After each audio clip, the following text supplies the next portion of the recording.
I pledge allegiance to the flag of the United States of America and to the republic for which it stands, one nation, under God, indivisible, with liberty and justice for all. Well, Angela's not here to do that, but it's fine. All right, please be seated. Yeah. On the visitor citizen forum, did we have anybody?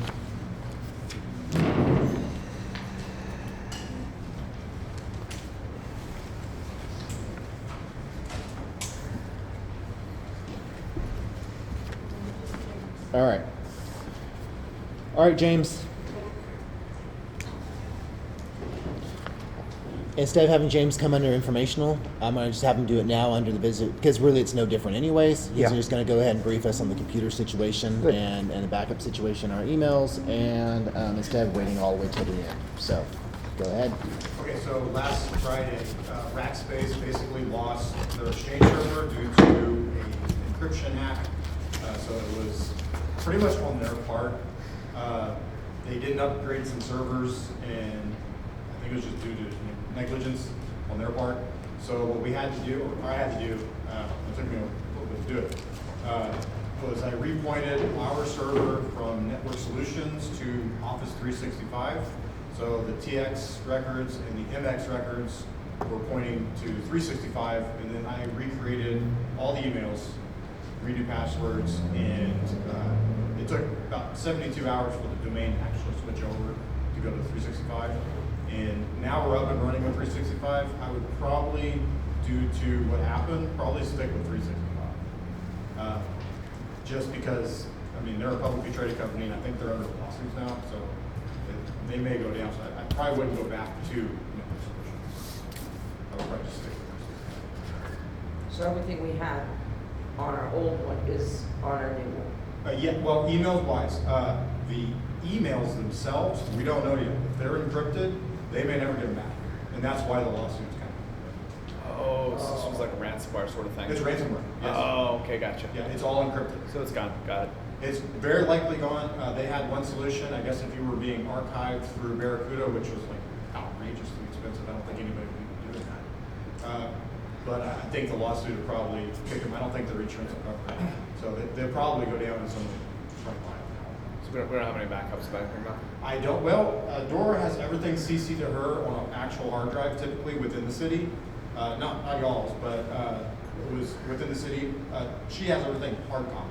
Okay. So technically, we're not going to lose anything, but anything that was from last Friday till now, before I got the new emails up, is probably dead in the water or not going to happen. Gotcha. So I believe they sent off a deal saying resend everything. So I think we're okay. Okay. And James, I just gave you their passwords. Oh, okay. Yeah, so once you get those passwords, you can rechange it. If you don't, you can text me or call me or whatever, and I can reset it for you and get you a new one. Say if you lose it or it just doesn't work, I can get you a new one. It just like that. Appreciate it. So basically that's it. Technology is so much fun. Yeah. All right, well, let's hope for the best on all that. And I guess if we see that there's more problems, Dora, you'll just let us know, or you'll come back in January or whatever, and we can just talk about it then. Okay. So, all right, thank you. Thank you, Bob. Okay, does anybody have any public or employee recognition that they want to do? Go ahead. I just want to thanks to the folks, Rob and folks, for taking care of the potholes on Warhorse and cleaning up that tree. And I'm sure the speed limit sign's in the works, but folks really appreciate it. Okay. Anyone else? Not? We'll go ahead and move on then. All right. Let's go ahead and take care of item 6, which is consider approval of council minutes. This was for the regular council meeting minutes on September 20th of 2022 and the special council meeting / public hearing minutes on September 30th of 2022. Did anybody have any comments or questions on corrections on those? I didn't see any food plots. I read them. I went through my notes to make sure, but I didn't see anything. Yeah, I didn't either, really. Okay. So I'll make a motion that we go ahead and accept these minutes. Okay. I have a motion. Do I have a second? I'll second. All right. Motion by David, a second by Debbie. All in favor? Aye. Aye. Anyone against? Motion passes. All right.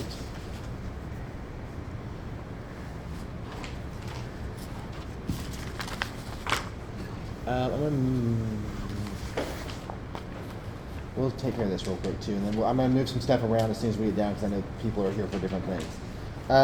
You should have in your you should have gotten an updated proclamation that's on was on the table when you sat down. It was just the proclamation was the thanks was given to the wrong organization here in Devine.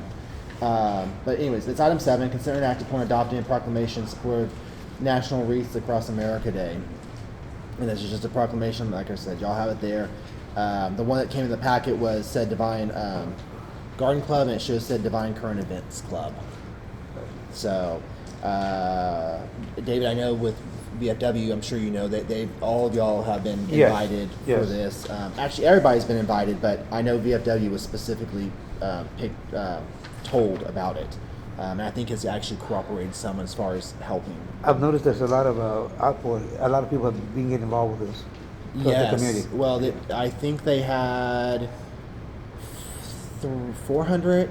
Do you remember last time what they told? I think last time they talked to me, they told me they had On the live 400. thing that they did, 535. They found 535 in our cemetery that were veterans. Okay. And we had enough wreaths purchased, Fantastic. which is awesome. Yeah. Yeah. So I'm not going to read the whole thing, but does anybody have any questions on it? I know y'all had it in your packet. And of course, this isn't like a forever thing. This is just for this year, because of course, every year I'm sure it's going to fall on a slightly different day. So, no. If not, just a motion. Tom? What do we need? I haven't done. We've never done a declaration or a proclamation like this. What does the actual motion need to be? To adopt the proclamation. It's just to adopt the proclamation. Okay. I'll make that right. motion to adopt the proclamation. We have a motion and a second. All in favor? All right. Aye. Anyone against? Motion passed. Flipper. Yeah, motion passes. Thank you. I'm sure the current event club will be thrilled. I got something to give you guys. Okay. Going on to number 8. Yeah, let's go. So what I'm going to end up doing is, yeah, so we'll end up doing like 8, 9, but I'm going to need to go ahead and move up item 15 once we get, because we have people here for some of these. So, item 8, consider an act upon request by Brittany Ott to redo the City of Devine welcome sign. Okay.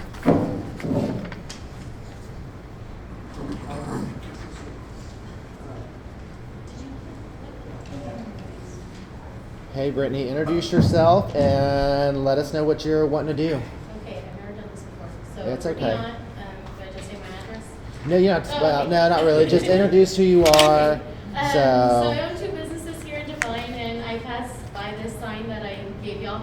It's in the top corner, and it's very faded and ugly in my opinion. And I'm tired of driving by it. I heard there's actually 2 in Devine when I went to go get the artwork from the guy who did it.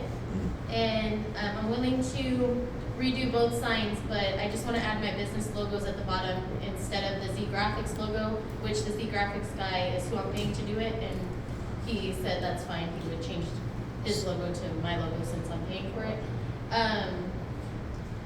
They said that y'all had someone from the city install it whenever it was installed. I don't know. I mean, I'm willing to figure out how I need to install it if it needs to be installed. this was done back in 2016. Joe Ramos was the administrator at the time. He handled it. And I know that the actual sign, according to the minutes, the actual sign was created by the students at the high school through the art class, right? Yes. So, I know that the reason why Z Graphics did it was because Z Graphics did donate part of it, which would be no different than what you're asking for because y'all would be paying for it this time. I guess, council, I mean, what do y'all have? I mean, if somebody's paying for it, clearly they should have a right to be able to have their logo or whatever on it, right? Absolutely. But if this is something that we want done without a logo, then we need to consider how, because even if we had the Chamber of Commerce do it, I would expect the Chamber of Commerce to have their logo on it or whatever else, right? Like, that would be the expectation. Do we want to move forwards and work with an actual business and allow Brittany to just, and her husband and through their businesses to do it? Or do we want to actually think about it, or do we want to actually see about coming up with a new sign, since this sign is now like a new logo, you know what I mean, like a new thing, work with the high school again? Like, what's y'all's opinion? David? I like your idea. I mean, you want to go ahead and just take care of it and just go forward with it, right? I guess I better just tell you how much it does cost. It's Yes. $1,500 is what they're charging me. Is that for per both? sign? Oh, Per per sign. sign. Yeah. Got it. Okay, I was gonna So, say. that's why I was gonna ask, they told me, let me tell you the exact name of who installed it and everything. So they said, let's see, they did the removal and install of the existing sign that was there before, and it was done by Rob from Transportation, whoever that is. Right back there. Okay. Yeah. Okay. So, like I said, I wasn't. guess, would y'all be willing to allow him to do that, or do I need to pay him to do that, or how does that work? That's the only The part I city don't always have. accepts donations. You can't actually pay him, but the reality is, I think that if somebody was paying for it, I think we could probably find the manpower to put it up. Okay. But I know that, yeah, we do have some money. Sorry. Can I have a question here? Yeah, but you need to come up and introduce yourself. So, and you've got like 2 minutes or whatever. Okay. Sorry, you're fine. So. I just have one quick question. Misty Thompson, business owner in Devine as well. Just asking, are those signs located on city property or personal property? Or, I mean, I know where they're located, but who owns the actual property that they're on? Dora, do we know who owns the property they're on? The one out there by the school would be on school property. The one over here on Ingram, isn't that the easement? that Yeah, I think it is. that the should be the easement, 'cause I know BMA. it's Well, not- BMA would own it. We may need to check and see if we have, as Misty pointed out, we may need to check and see if we have, because, I mean, obviously we know Joe Ramos did it before, and I'm not going to go into that, but we probably do want to make sure that we have permission wherever we're putting this before we just Well, do we're it. not actually disassembling the whole thing, aren't they just putting up the new? They are How just you putting it phrase in it. the. We're refreshing the sign. Well, true. If you want to phrase it as just a refreshing, then we could always ask for permission or forgiveness later. I mean, we could ask, hey, we need to put up the refreshed sign. Is it gonna be on, like a banner or on wood? Whatever, however this one's done, I said, give me the quote for the exact same thing that you have already there, so that For- nothing's really changing except the actual sign. For $1,500, I would a piece. I would sure hope it's on some sort of Yes. a board of It some looks sort. pretty good. Banners don't cost that Okay. much. 'Cause I was So thinking maybe we could just put it over the existing one. Yeah, sun just tears them Oh, off. I think you would have to take it off. I don't know, I'm Yeah. throwing it out there. I wish if we had the manpower within the city to help assist in putting it up, I would be great with that. I just don't. I know Rob's always. Rob's going- always busy. We can't keep Well, up it with might not everything. get done like the second they're finished with it, it might take a couple days for them Right, to get it out. yeah. I'll bet we could reach out to the churches and find folks to help out with that as well. If it becomes an issue, I guarantee there are enough people willing to volunteer to help out with that in the city. But let's look into the legality of that. Make sure we're not going to get anyone in trouble. My concern here, minor concern, are we? I mean, its precedent has already been set to a degree here. At what point do we just wait until someone says, "Hey, I'd like to do it again," or "I'd like to refresh the sign again," or at what point do we have an objective limit of, okay, the sign needs replaced, now another business wants an opportunity to put their logo up there? I guess This- first come, first served. This sign has been there I'm since. okay with this, but yeah, it's just. Yeah. This sign's been up for 6 years now, and my thought, just like the art on the wall back here, that we probably just put like a 4-year time limit on it, and go, all right, y'all pay for it. It'll be good for 4 years. After 4 years, if somebody wants to come back, or if y'all want to come back and say we want to refresh the sign, more power to you. I like that. So that way to do like what you're talking about, that way we don't end up, giving the aughts the opportunity to do it, and then 6 months down the road somebody goes, well, I want something different. Right. We don't have to even have that discussion. We can just say, we're going to do the sign. We know for sure it will last 6 years, But just like the wall back here, probably just go, oh, we'll take it for 4 years, and at the end of 4 years, anybody has the opportunity if they want to. So, come Feel good back. about that? Yeah, no, that's fine with me. I just want it done for at least a Could year. we, could we pizzazz it up a little bit? Can we? You Well, want- that's let what the my high school question students- is. Do you, Brittany, do you think you'd be okay with maybe reaching back out to the high school students and seeing if they could like refresh the, like even the wording That's and fine. all that? Yeah, I can Okay. ask, I'm assuming they have an art club still, so. Yes. Yeah, I can get with them and. Let's get let's them to do see, that. and then that. So I guess right now what we'll do is, should we table it or just give Brittany permission to work with the art club and bring something back? So you can get permission. Okay. Yeah, can we make a motion to permit her to work in conjunction with the school to refresh the sign and move forward until the point of actually printing it and then just get council approval before printing it? If that's the motion you want to make, I think we're fine with that. Okay. Tom says yes. That's a fine All right, motion. do I have a second? So. That'll give your Yes. students in a month. So we until the have, next meeting. yeah, we have a motion by Josh. I guess we just need a second. Josh, can you repeat your All right. motion? I was afraid that was going to happen. Oh, God. Okay, Work given in conjunction Yeah. But in conjunction with something, With the With school. the let me school. yes, in conjunction with the school to refresh the sign and post it, but not post until the new design is approved by council. yeah, Pretty that close. that wasn't 100%, but yeah, it's Yeah, close. It's close. It was my stream of thought. All right. I can't- That would So we give- have a that would motion. give The Yeah. students till They seem to like it. mid-December to get a Yeah. Yeah. design for you to bring back. Yes. Yeah. You're I reading it can here. just text you when I have it ready. Yes. And I'll Okay. let Yeah, them and then know. you'll just go Put to you on to the Dora, yeah. agenda then. Perfect. All right. So we have a motion. We have a second. All in favor? Aye. Aye. Anyone against? Motion passes. Thank you, Brittany, for doing that for us, and even trying. Yeah. Okay. Ooh. Okay. That was 8. Moving up 15, yeah? I do know that yes, because he has another meeting. I know he needs to get back to. So that's 15 is going to be and JR's here as well too. So we're going to quickly move to 15 just so we can knock that out. And if they want to leave after that, they can since they're both here. Consider and act upon cost estimates for Shaver Street between Davis Avenue and Kemp Street for construction.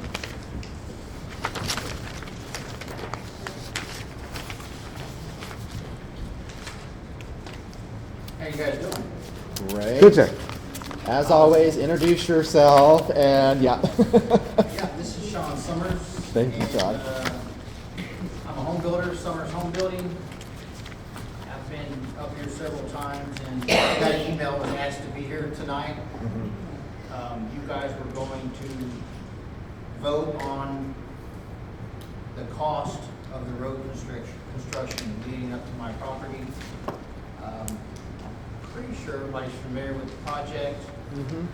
And I would just like to add that I would just ask the council to vote in favor of this so that I can build some houses in Devine. All right. Do we have any questions? I mean, I know most of the questions are probably going to be to JR, but are there any for Sean? No. Okay. Well, JR.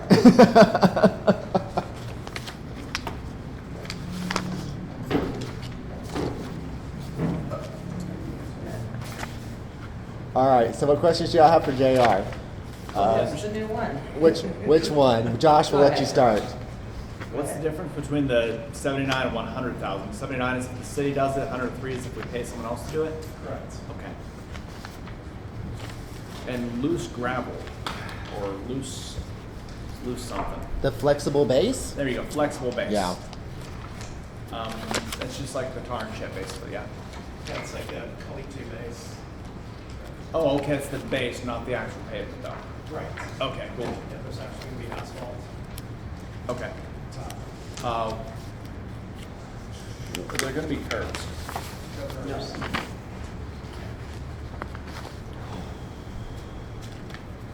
All right, Debbie. So with the city doing it, that means we have to speak to the county commissioner. Since the city doesn't really do it. Is that what this is?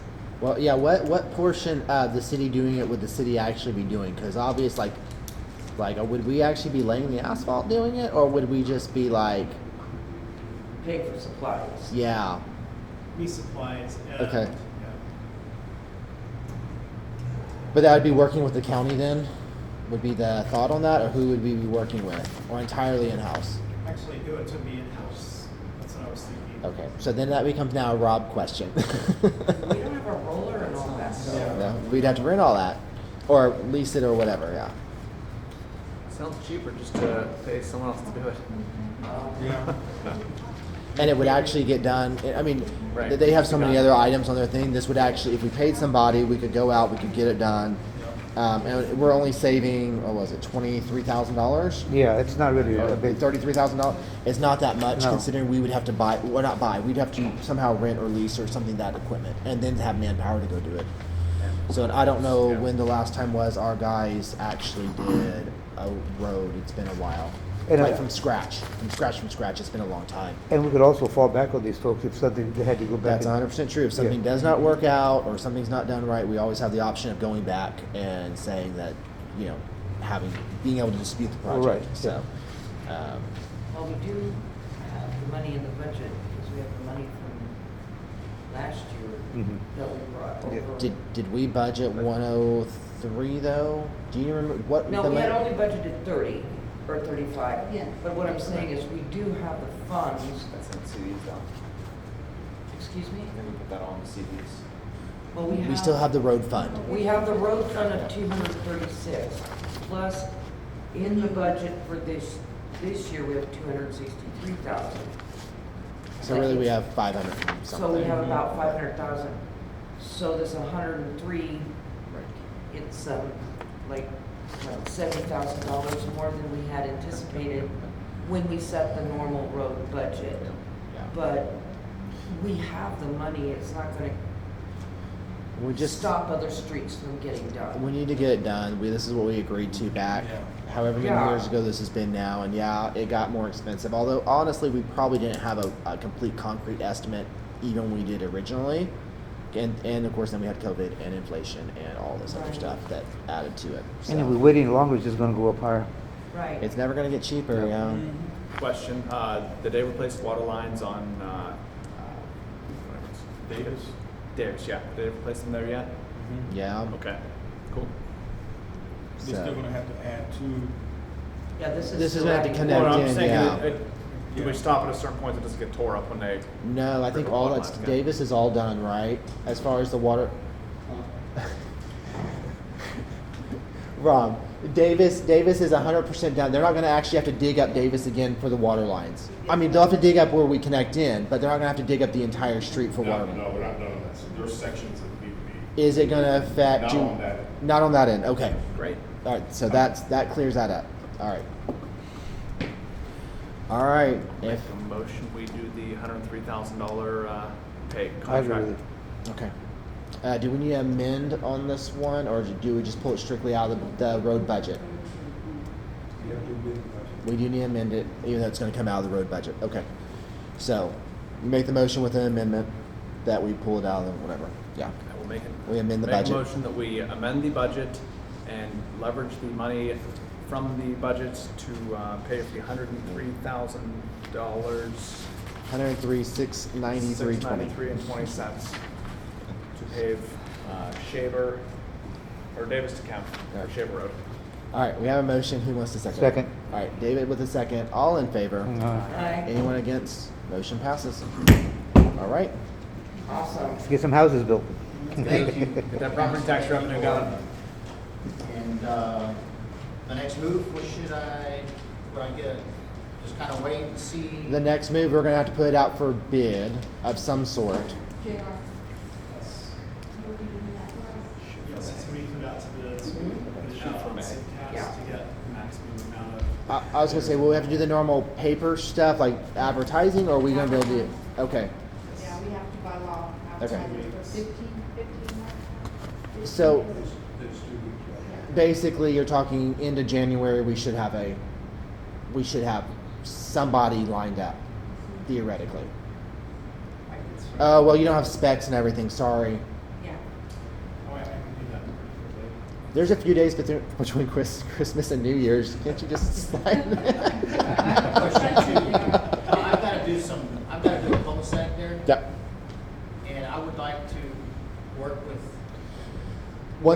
Once we have a name, it's all going to be public, so you'll be able to reach out to them directly. Okay. Once we actually decide on somebody, whoever that contractor is. Yeah.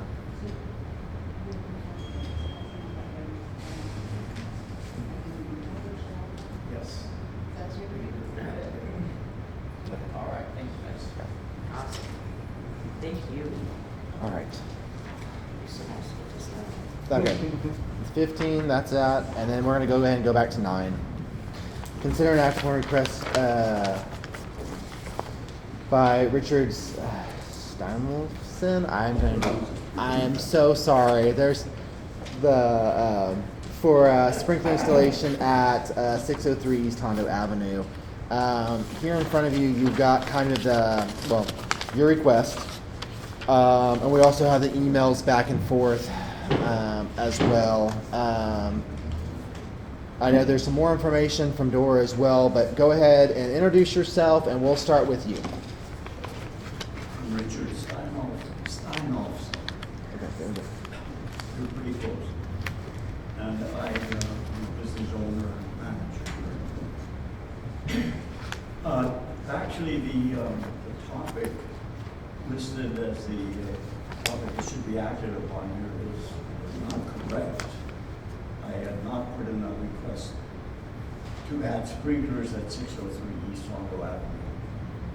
My concern involves speakers, so I'll go ahead and describe that. Yeah, go ahead and describe what the actual, like I said, I know that there's more information that I was talking to City Hall today. That's more than what I guess even what y'all have talked about as far as what Bureau Veritas wanted. But go ahead and at least tell us what got brought to you, or got brought to your attention whenever you. Okay, well, can I give just a brief background of Sure. the point here? About a couple of months ago, I put in a request for a permit to make an addition to my property at 603 East Hondo. And the square footage of the addition was going to be less than 10% of the total square footage of the building, the existing building. So it's a relatively small addition that I had in mind. It was mainly because I needed room for storage. But the letter I got back from code compliance stated that in order to add that, make that addition to the back of the building, I would have to sprinkler the entire building. And he also mentioned that he was going to send his decision to the Bureau of Veritas and so forth. But I don't know if you are familiar with what it costs to put sprinklers in these things, but in an existing building, it's extremely expensive. And the cost estimate that I got was between $60,000 and $80,000. And that's simply not in my budget right now. So I immediately put in a second request to the city, and that was to disregard my first request, that I was not going to make the addition because I simply could not afford putting the sprinklers.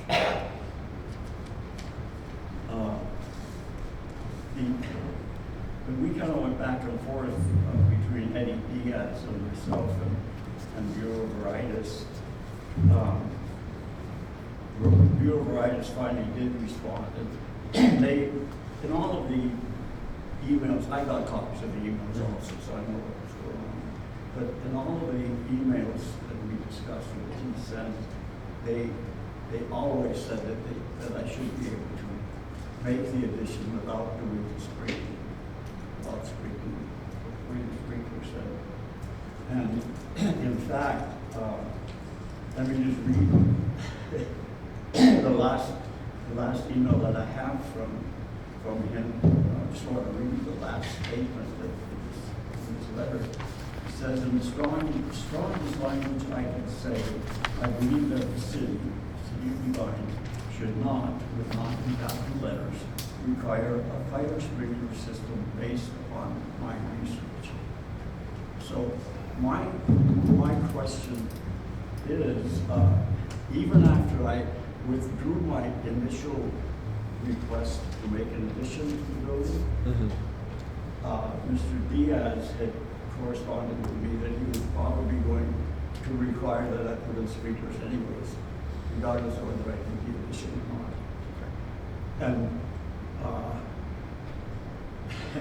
And that's why I'm kind of curious. If you look at the City of Devine website, it lists that there are two agencies involved in code compliance. One is the city, of course, and the other is Bureau of Rights. And I assume that the reason Bureau of Rights got included there was that they have experience and more information on issues such as my request for a small addition to the building. And apparently the city has chosen just to ignore that. So I'm kind of curious right now. I don't know where I stand. I don't know if Eddie Diaz had actually told me that he was going to do an inspection of the facility and he already had the funds to do it. But I've never had that inspection.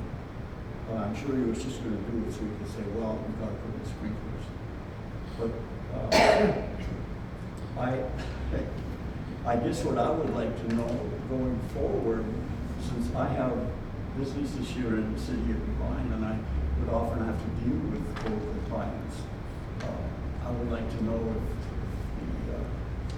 if the only opinions that would be considered with regards to my requests are the decisions made by the city of Devine, or if they would take into consideration the Bureau of Rights point of view. Because clearly they haven't in this case. And, like I say, I don't know right now if they're going to require me, regardless of whether I do the addition or not. And if they do, I probably just have to close my business. I don't have the funds to keep going, to put in the sprinklers. So that's where I'm coming from, and I don't see Eddie here, so I just... Yeah, it's fine. I've been in contact with Eddie and Dora's here. Reminder to everyone at council here: Bureau Veritas is actually the person who reviews plans. Eddie is there. Eddie does the initial review to make sure all the documents are actually there that Bureau Veritas needs. And Bureau Veritas is the actual company that we hire, third-party company, to actually make sure everything follows codes. And I believe they were the ones who alerted us the fact that there needs to be a sprinkler system situation going on. Dora, I know that we were talking earlier, and I know that there's been, Bureau Veritas has backed off of their initial push for sprinklers. Initially they did push, they did let us know they wanted sprinklers, and then have backed off of that. So, and Tom. That, if the council will recall, we were refurbishing the clubhouse out at the golf course. The Veritas came in and said, look, if you have more than 100 people in that building, you're going to have to put in a sprinkler system. Y'all remember that, right? That they actually, this was a fight on council because the building could theoretically hold like 115 people, and we had to say no more than 100. That was Bureau Veritas as well. So, okay, go ahead. And so Eddie had talked with them, and initially, like the mayor saying, they said, yes, you need to have a sprinkler system. And then, like Rick is saying, I mean, they did send this email out that said now they're strongly suggesting that we don't require a sprinkler system. So as far as the city staff is concerned, I mean, we're between a rock and a hard place. That's why it's here in front of us, because they've gotten direction two different ways from our third party, so that's why it's here in front of us tonight. The whole point here. Yeah. So are they saying back off the sprinklers if he does no addition? Or are they saying back off sprinklers even if he does the addition? Yes, just back off the sprinklers, period. Completely. Whatever Rick is going to do over there, right? But we have to say yay to that Is that what? No, I mean, that's, you're going to say yes or no. And I will tell you, it's always been my position when it comes to the health and safety of the citizens of Devine. I've always said we need to do what is the safest thing for our citizens. So, What are the legal implications of us not following their initial advice of the sprinkler system?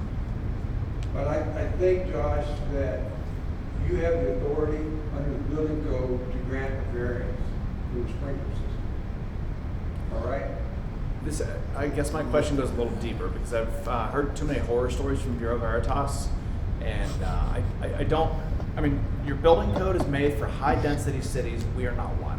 I do not like the application of these one-size-fits-all regulations. So I guess my deeper question here is, how many business and homeowners are we going to harass? And not to say it's the city employees being with any malintent, but how many people are we going to make life so difficult for by trying to apply these one-size-fits-all regulations for San Antonio? It's just going to be a case-by-case decision. I mean, if somebody comes in here and they say, hey, we disagree with you, we're going to bring it to the council.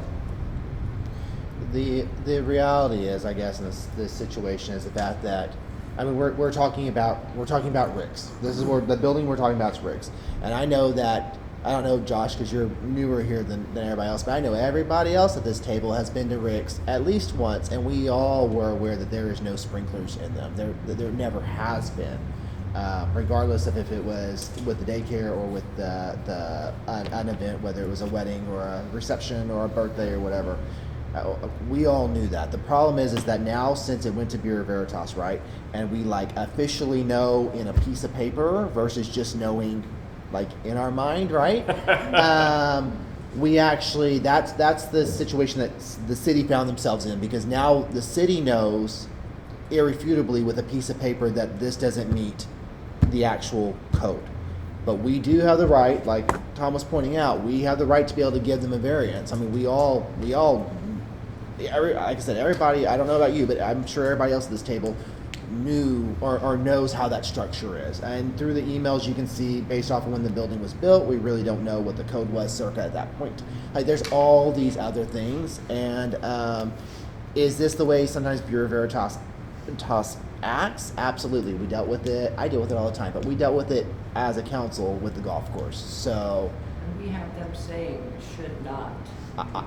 but after they already made a fuss that it should be a should. But the latest was should not require. What council has to understand is that we, and what Tom wants to point out, even though just like with our speed bump situation, Yes. we have to be aware of the fact that this doesn't actually meet what's on the books, and that's why we would have to grant the variance as council.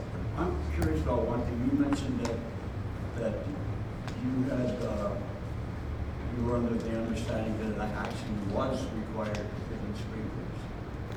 And the person I talked to at Bureau Veritas did a lot of research on it, and he didn't see that I would be required. Initially, then that's why the fuss was made. It was because they believed that you were required. That's part of the reason. That's part of the reason why we even got here tonight, was because initially, apparently, that was the understanding. So, quick question: are you inspected? Obviously, with the business that it is, it's very state oriented. Do you have to go through state inspections every so often? Oh, yeah. Yeah. How often is that The inspect your daycare facilities? requires state inspections on a regular basis. How often is regular for the facilities? Well, there's various agencies, various sub-agencies Okay. of the city that come in, or the state that come in there, but I would say in a year we get 3 or 4 Okay. inspections. Who all Health inspect the inspections, facilities? Facility inspection, and just a general overall inspection. Okay. I knew y'all had to be. I just didn't know how often it took place. And So, what- I knew that y'all had to be inspected. I just didn't know how often the inspections took place from the state. And they have a pretty stringent code that they. Absolutely. I'd like to make a. Well, David has a I've got a point, question. comment, yeah. My concern is, Rick's has been in place for a number of years. How come it wasn't an issue initially when it was being built? It was gonna be for a gathering of folks. What's the code then? It wasn't required. back Well, then. okay, so what does the state really require? What does the state require? gonna be Veritas a is saying building. they don't require it now. David, at the time, we probably had not adopted this code at the time that Riggs was built. Okay, Yeah. Is that correct? Yeah, Okay. it's about 25 years ago. Yeah, and so the way, usually a problem like this is addressed, when somebody comes in and wants to make modifications to a building that pre-exists to the code, they don't have to, then they're going to be saying, hey, you've got to make a modification that the code calls for. I understand. So that's where we are now. Okay, so do we have an ordinance on this right now? We have the It's code through for our- itself. We're operating off of the 2009 or we 2009 code. Code, So it would but- never have been in effect when he did it back 25 years ago. Okay, so we can't enforce this, or can we? Well, For an addition. I would say we probably shouldn't because the building predates our code. Okay, so who overrides who, code compliance or Bureau of Veritas? Well, the main thing is, We when override all of there's them. a conflict That's the main thing. between code compliance and being purpose, we come to the council. Yeah. Okay. So you, this body is one that needs to decide. Yeah. Well, I understand, and I know, we've got the memo from Bureau of Veritas, that they strongly, not really want this, are they willing to accept the responsibility of not doing this? Strictly advised. No, they're No, strictly but they would advisor pass to the- us, yeah. If he does, let's say, does the addition, and then they go in and inspect to make sure the addition's done to code,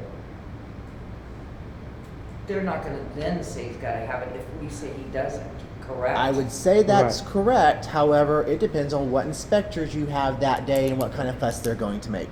So again, Debbie, the bottom line is the council makes the decision. Yep. Now, Be Veritas, I mean, they work for the city.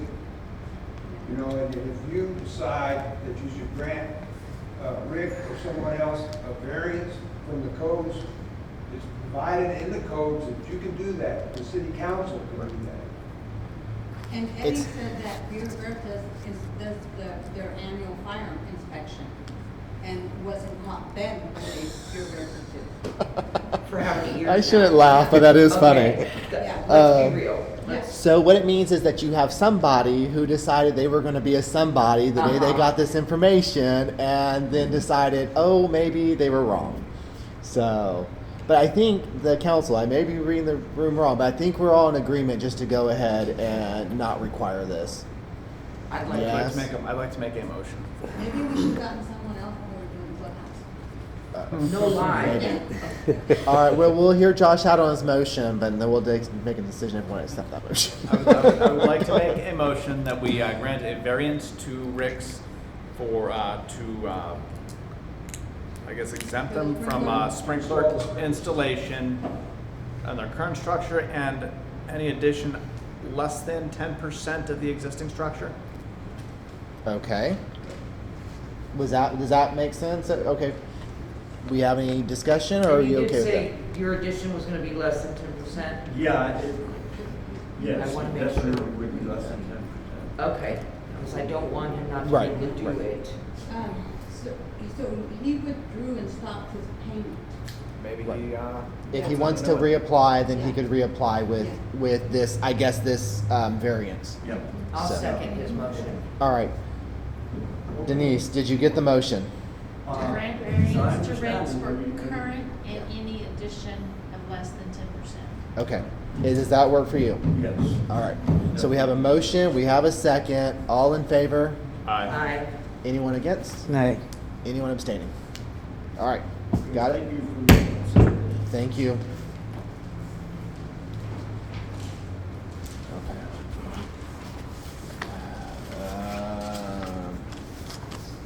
I'm going to go ahead and read this off, but then I'm going to have to pass it over to you, David. What? The next one. What is it? Tax plats. Because it involves. Oh, Jeannie. okay. So, okay. Item 10, consider and act upon recommendation of the Planning and Zoning Commission. This was from a meeting held on the 14th, November 14th, 2022. This was a request for approval of a one-year extension made by Jeannie Custom Homes at Cactus Flat subdivision, which bears the legal description of North Teal, which is R15075 Adams National Bank, NBC 140, lots 23 through 25 and parts of 20 through 22. It's 13.71 acres, more or less. It should actually say on there, but that's fine. For approved master plan development plat if conditions have not significantly changed. Like I said, I'm going to go ahead and get this over to you and recuse myself from the discussion. So, David, take it away. Yes. Yes, ma'am. Come on up and talk to us. Hi, I'm Misty Thompson with Unique Custom Homes. Nothing's changed in the master plan. I don't know if y'all have copies of what y'all approved a few years back. We didn't realize that there was a time limit, and we got notified that there was, that approval was only good for 3 years. And so with Laura's help, we researched it and found out that we were at that time limit. So we're just coming up to file an extension to keep that approval in place. An extension for just one more year. We can do it 2 times, I think, for 1 more year at a time, right? So yeah, can't- it's we just can't- 1 year this time and We can't then, give them another 3 year. You can. I mean, I would love to have a 3-year if y'all are willing to make that motion and pass it. What would keep us? Josh, you've been What would on keep it us from doing tonight. that? Well, the reason is that if y'all have noticed over there, there's only, what, 4 homes? How many have you built? 4 have been completed Okay, 4 have been completed. Yeah. and sold. And there's gonna be a whole bunch more there. If it took 3 years to get this far, do we want to just give them extra time so she doesn't have to come back every year? I've got no problem with that. Yeah. I mean, we've approved all the goo. We'll still have to come back as we approve each phase. Yes. We'll still have to come back in front of you and say, okay, hey, we're ready for phase 2 to be in place, and then at that point, we'll have to go file that with the county. Right. This is just saying, hey, the master plan is good to go, am I right? Okay. I've got no issue with that. Tom, are we okay with, if we happen to go? Again, you have the authority to grant a variance, and you know, the code says a year. Right. You know, for 2 times. But you have, again, as a city council, you have the authority to grant a variance from that and extend it for 3 years if you want. I've got no issues. How you guys feel about I'd it? like to make the motion to grant them 3-year variance, or however you want to put it, for an extension for 3 years for the master plan that has already been approved previously. Second. Got a motion, got a second? All in favor? Aye. Oh, yes? Okay, we're good. Thank you. I'll let you use I the gavel. appreciate it. There you go, David. Hot diggity. I did it. Thank you, sir. You're welcome. Okay. Thank you, Misty. Thank you. That was 10. I didn't have anything for 11 in my packet. Was I the Neither. only one missing 11? No, I didn't have it either, but I remember seeing it last time. We wanted planning and zoning to do some 50% visibility. Yes, all of It was that. that triangle picture. Yeah. Do we have anything? I don't have it with me because Okay. my computer's at home. Or I have it. Yes, that's where we had discussed it previously. It was over there because they were wanting to run a fence all the way to the front corner, and of course you couldn't see around the corner if you were coming up to the corner. We allowed them to put in a chain link fence. They just couldn't put any type of like slats, like the hurricane slats or whatever they call them. Yeah, The attached. visibility for the oncoming traffic. Wydora looks. I know And Debbie. that was This in is. April, by the way. Oh, was it? It was in April that we had said, okay, let's have the planning and zoning come up with. We will you know, put an it back. ordinance We'll for put it back on their agenda. But we haven't, my question was, did we get one? And no, we have it. No. And we still don't have an ordinance, and we are gonna have issues if we don't. But we had a front yard ordinance anyways. That's why it was brought to us at that time. Correct. So, Wydora looks for that. Debbie, I know this is in your district. Do you want to explain why? You don't have to. You don't No, have I to. We can will. wait. We can My totally tires wait. get slashed, y'all, come help me. You don't have to name names or name We have corners, a- but just tell what the we have a problem is. resident Yeah. who Put in a very nice fence, okay? I'm just. Oh, telling you. hold on. Did I actually read what 11 was? No. No. Let me read what 11 is before we start. All right, consider and act upon status of where the planning and zoning commissioners are with the fence ordinance. All right, go ahead, Debbie. So knowing that Yeah, that's we it. did that variance for that, well, we didn't do a variance, Like, but we remember? approved that lady with the Okay, yeah, 45. I remember that. From the corner, 45 feet And you can pass triangle. it Yeah. over there so that way they can refresh too. And I watched them build this fence, and it goes, I think it's like 5 feet from the corner. Literally, It's like 5 here's feet from the corner, asphalt. And it's 5 feet Oh, from so the it's on city corner. property. Not necessarily because it has a radius right there, so probably not. But it's all the way to their property pin for sure. Correct. So it's just the easement, so to speak, Okay. that you can, so when you're driving down one of the streets or the other, these two that are gonna intersect, you cannot see even the people at the stop sign. Like, if you're driving this way, you don't see these guys at a stop sign. And these guys don't see traffic coming that doesn't have to stop. Okay. Unless you ease up like Right. most people generally do. But if that fence wasn't there, or back the 45 feet that it needs to be, there wouldn't be that issue. I'm just scared there's gonna be an accident at that. What's the height on it? It's The height is 6 probably feet? I'm pretty sure it's 6. was the whole fence 6 foot? It goes 6 foot across And then it at goes the down. very It's at end, it least goes 4 down foot. maybe- No, it's not even 4 foot. You think it's probably 5? I It's think just a it's few probably pickets 5. at that one end Yeah, that, it's that just angle a down. little shorter at the very end. That was the thing, if you could lower that portion just to get a But visual. you still can't see through it. You see, yeah, okay. This is, and you have this very problem coming out of from where you live with the state built there. The bridge? Yeah. And the Yeah. other day I was leaving my house in one of Yeah. my cars, and I had to pull because there's a fence there, close to where I live. Yep. Same situation. So even at like 3 foot tall, it's still too tall Yeah. for a lot of vehicles. Okay. So So go ahead. No, go ahead. I like the direction of this. I would simply request that planning and zoning focus on the safety concerns, because there was a lot of stuff in there that not super palatable to a lot of folks, myself included. But I mean, the safety concern, I haven't found anybody that has any concern with that whatsoever. right.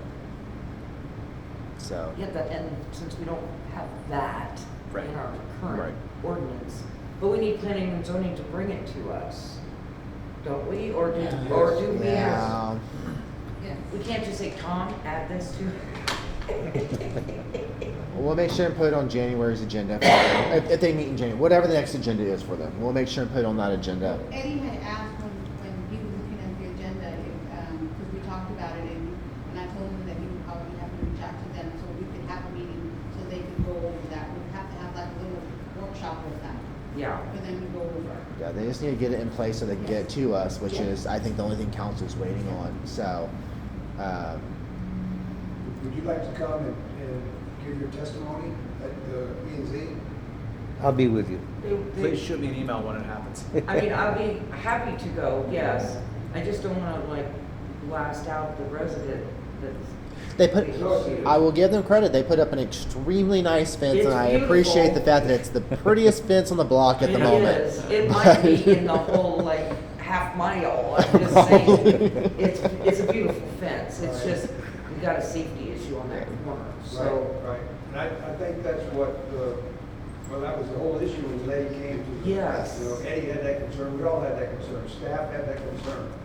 You know, the safety issue where you're going to be able to see that traffic, so. Yes, just let me know when it is, so I can go. Dora, just make sure that we do a notice, a possible quorum, since I generally attend those meetings Yes. as mayor, yeah. So that's I guess the where we're at with that ordinance at the moment. We'll get there when we get there. Okay. So we really don't have an act upon anything, right? We're not going to act upon No. anything here. We can just table this until, or January. yeah, or we don't even have to act on it at all. I don't suppose we can just we can just go to the next thing. But everybody's good with moving on to the next item. Yes. All right.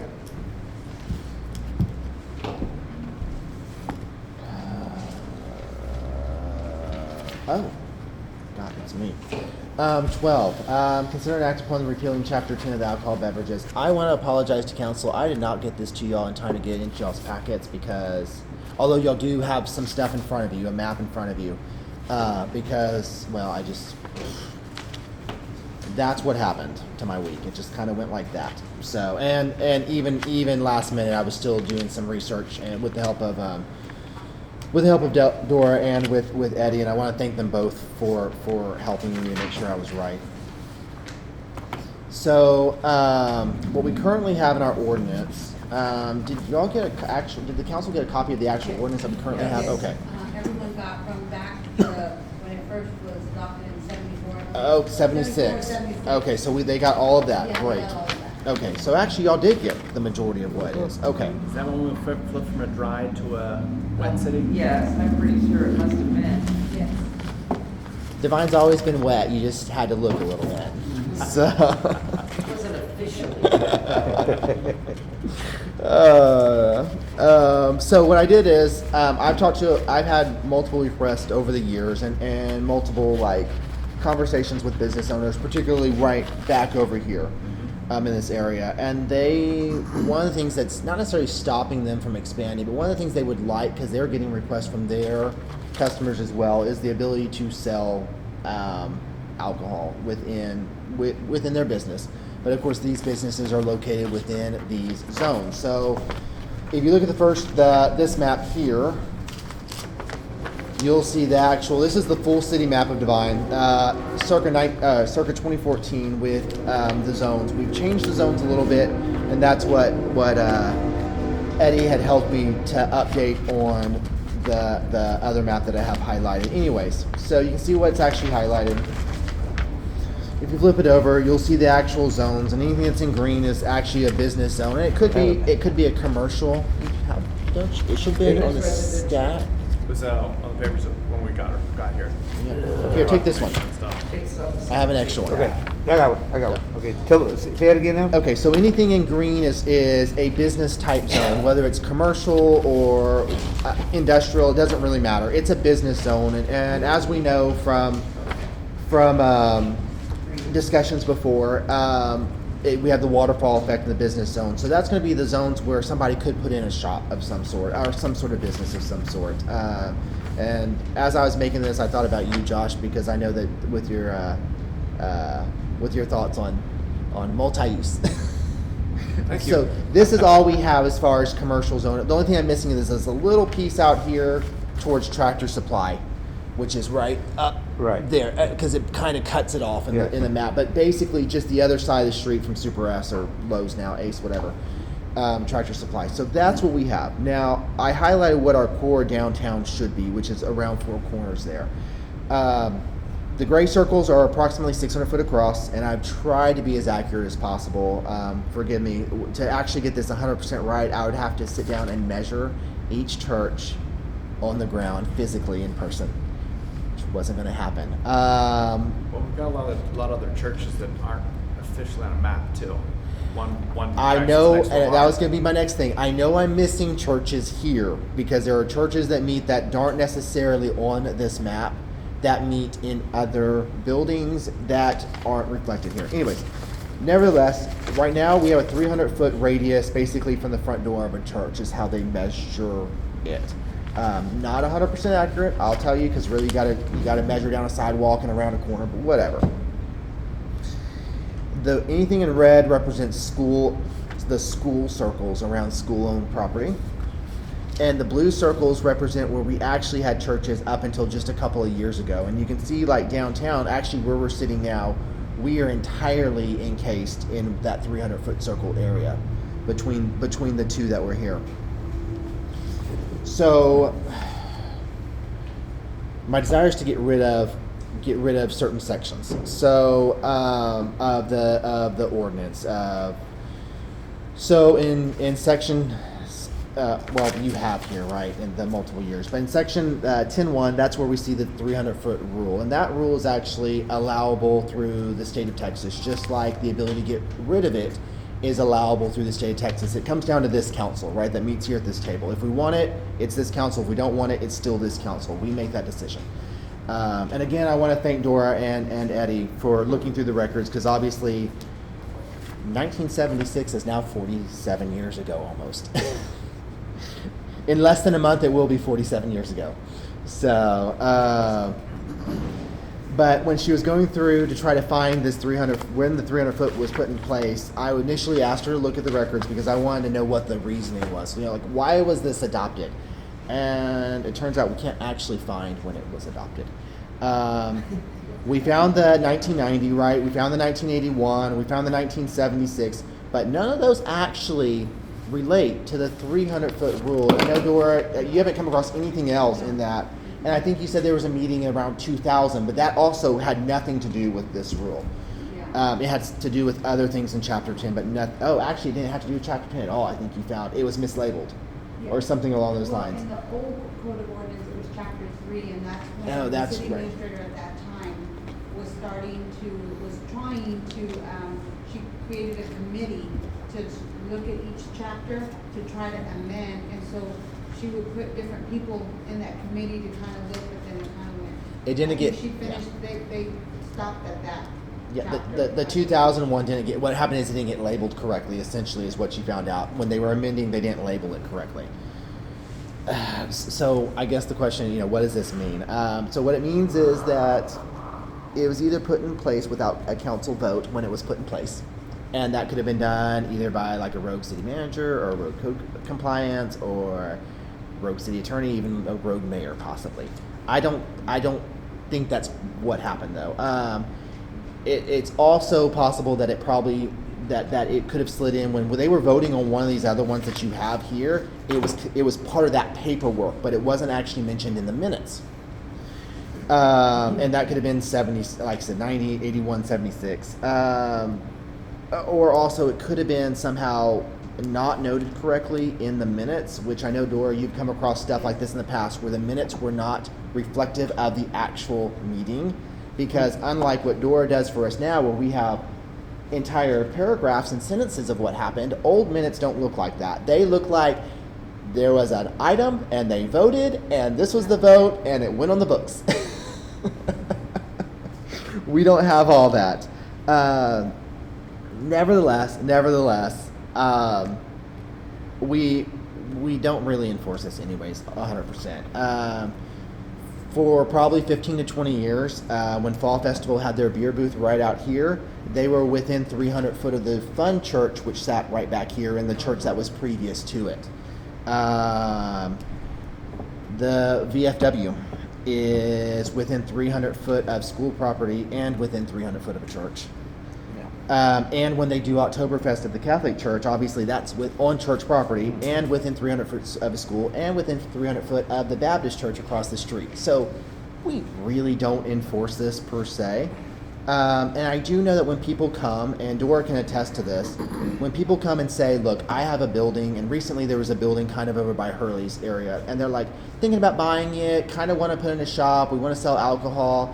What is it? It took Eddie at least a couple of hours to sort through, because you got to go and measure, and you've got to go and measure, and you've got to go and measure, and it doesn't just, the circles are cool and they're representative of what's happening, but they're not 100% because you've got to physically go measure. So for the most part, I would like to see the ordinance go away, but there are certain things I would like to keep in it. So I would like to keep 10-4 and 10-5. 10-4 is actually the opening and closing hours of it. It's going to be, it should look like this, David. Okay, hold on, I got it here. Yeah. I know, it's so weird working with paperwork tonight. I feel like I'm lost. I know, I'm like. Because I haven't had to do this in a while now. Oddly enough, I hate paper, but these make everything a lot easier for me. Oh, I'm not finding this to be easier at all. I'm finding this to be a mess. I'm thankful that I have this much table in front of me. So the hours is basically one of the things? Yeah, what my basic thought is, since we can't even find it, we get rid of the 300 foot rule. Okay. But we still need to keep the item 10-4, which that's your hours. Isn't that state?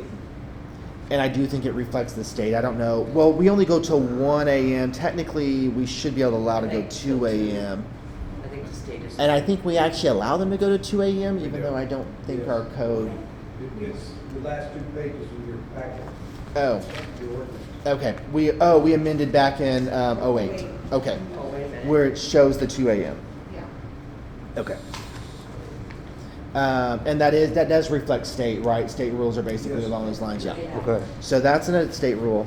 And then 10-5 is gonna be your permits, which obviously they need to make sure that they have permits. Actually, they need that because they have to have that paperwork to turn into the state to make sure they can get all their stuff done.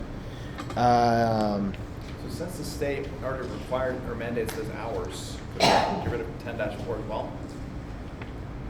Do we need to get rid of on 10-4 since the state already has hours? Do we want to get rid of those, or do we just leave them in the code and just show they reflect the state's stuff? Josh, if you look at the ordinance that has not yet been codified, we did that as a city. I mean, the state sets the basic hours, and then the city can extend those hours. Yep. And so that's what the city did. They extended those hours. If we go back to the normal hours that the state sets, it's not gonna be 2 o'clock in the morning. It's gonna be less. Okay, so we'll keep what we actually did in 08 then. Right. Right. I mean that's that piece. But do we actually need to change? Do we need our 10-whatever ordinance to reflect the 08? Do we need to go ahead and take those over and reflect it in this other document, or do we just keep it as a second The document? next time we send the ordinances to Unicode Yep. to be incorporated in the code of ordinances, this one will be codified in 10, Okay. 10-4. Okay. Can we We just like, need, just tonight, we need to say, we're not repealing the 2008 ordinance. No. The only one that we're looking at is, the way I understand it, Mayor, is We would be- we're looking at, section 10-1 and 10-2, right? We'd be, yeah, 10-1, 10-2. I have thoughts on 10-3, but I will get there. So we want to get rid of 1 and 2. 1 and 2 for sure. That's the 300-foot kind of rule Right. that, like I said, we can't actually find that we necessarily adopted. Like I said, the permit fees I'm okay with. The 10-4 and the extra that we did for in 2008, I'm okay with that. I don't know. Like this is 10-3. I probably should just leave 10-3 alone because this wasn't the point of my thought at all tonight. But because we probably already do it anyways. I know a lot of towns. Oh God. I know a lot of towns have a very similar rule to this, and they always adopt the Marble Falls does it, and Travis County Parks does it too. They have a rule apparently similar to this, and they always kind of do if the alcohol is not visible. So like, whenever they've had street fairs in Marble Falls, you can have alcohol, but it has to be in a koozie. You cannot have the alcohol visible, or it has to be in a. I guess if you're on a mixed drink, it has to be in a separate canister. That it's not like, oh, that's clearly gin and tonic. No, it has to be in an actual thing that's different. And I know, having gone to Austin multiple times and to their parks up there, Travis County is the exact same way. They will never say a word unless they see the actual can in your hand. If you happen to It be, has to be in this. yeah. But you can do it in that. You can do it with a Go in your koozie secret on store it. up. That's You why can- she's smiling tonight. Yeah, you can do it with a koozie on it, and nobody ever has a problem. But it's the visible alcohol, or it's the fact if there's like a visible ice chest sitting somewhere without, like, it's the visible nature of the alcohol. It's not, or if obviously somebody's getting rowdy or if somebody's intoxicated, that goes into a whole different realm. But it's the visible nature of the alcohol. And the only reason I kind of think about item 3 is because we did put barbecue pits in the park to try to encourage Yeah, we people did. to We use specifically go over there and have barbecues and stuff. And we do live It's used occasionally at in Christmas. a situation where you normally have beer with barbecue. And again, this goes back to us allowing, if we were really concerned about alcohol on public property, we would not allow alcohol here. We would not allow alcohol out there. We would not allow the street to be closed down for St. Joseph's, to allow, like, we would not do what we're doing. That's not the point of what I really want. Like I said, really, I just want to get rid of the 300 foot. In the other towns, we may want to revisit this, because in the other towns, they just may have a look the other way type situation with their police department or their officers. But right now it's a Class C misdemeanor if you're caught, I'd like which to seems just get rid of excessive. that because, I mean, like Debbie said, there people have cookouts at that park pretty regularly. Yes. They're drinking Yeah. beer. Yeah. Let's not make someone a criminal if we don't have to. And I know, like in New Braunfels, when you're up on the river, their main concern is glass bottles. They know that you're on a public park like Landa Park. They know everybody has beer there, but that's not their concern. Their concern is don't have glass bottles because we don't want Right. That's a glass good- everywhere. Okay. I like that, yeah. And I would be okay with something like that, saying as we're changing this ordinance, right, that we say no glass bottle on public property. So that way, even Fall Festival, they're not dropping bottles out here, and then we have to clean up during street stuff or things like that. So, David, you're familiar with St. Joseph's. Do they have glass bottles, or is everything cans? Cans. It is cans. Cans, Okay, so yes. wouldn't it affect them? That was my concern of affecting somebody. I'm a big currently. consumer of them. No, it's all Don't put cans. that in the paper. No. But like I said, cans. That's the biggest thing that I see. And beaches are the same way, Debbie. When you go to the coast, Oh, yeah. that's the deal. No, if they see you with a No glass glass. bottle, they are No. stopping you immediately and they're ticketing They you. don't But care. if it's a can, they don't They care. don't care about what's in your can. Right, Right. exactly. Yeah. Sounds So, good, yeah. Would we be okay with doing something like that, of just saying no glass bottles and just no visible alcohol along those lines, so they know to keep it in a koozie or keep it in a? You have thoughts on that? Well, no. Okay. The one thing that Tom and I were reading on the ordinance from 81, Mm-hmm. if you look at it, it says that there's something that we're leasing from the school, which is the tennis courts. Oh, so wouldn't be able to be on the tennis courts? Exactly. Okay. Right. I was I had that actually noted. I was going to ask that and be Yeah. like, what are we leasing to that school? Oh, so we're still. I didn't know that. So the property those sit on actually belongs to the city, the tennis courts, It belongs to the school. or belongs to the. But Oh, we it belongs to the applied for a school. CDBG grant long time ago Got when it. the tennis courts was done, and so when the state came down to do inspection, they met with the school and us because again, we Right. applied for the grant. Got it. Yeah. Okay. Well, and not on that piece of property either. Nothing on school property or school related property. Right, exactly. So. On their property, not hundreds of feet away. Right, not 300 feet away. Yeah. But I mean, I don't know who would want to drink and try to play tennis. Anyways, it's hard enough without alcohol. So- Well, you got a point. I'd like to just cut everything except the 2008 and 10-5. Okay. In the interest of cleaning this up, just rewrite the ordinance. Just make it super simple, and that way Just nobody's make in 10, violation 10, anymore, 4, and 5. all those things. No, well, the 4 has been amended in the 2008 Yeah. thing. Right, I but think that so 2000, keep 2000, I mean, keep 10-5 in the 2008 amendment. The 10-4 is part of the 2008 amendment. okay. It's the same kind of thing. Tom's. Yeah, it's this. We don't want to mess with the time thing. No, I don't want to mess with the times, and I don't want to mess with the permits. Like I said, I would ask if, like I said, I would be okay with a no visible or making a where it has to be cans, no glass bottle ordinance. I would be okay with In something parks along those. and- Yeah, if Public areas? Yeah, public areas. Yeah, that would be a great I public think the areas. reason for the koozies though is to keep out the homos. That policy is specifically directed to get rid of the homos.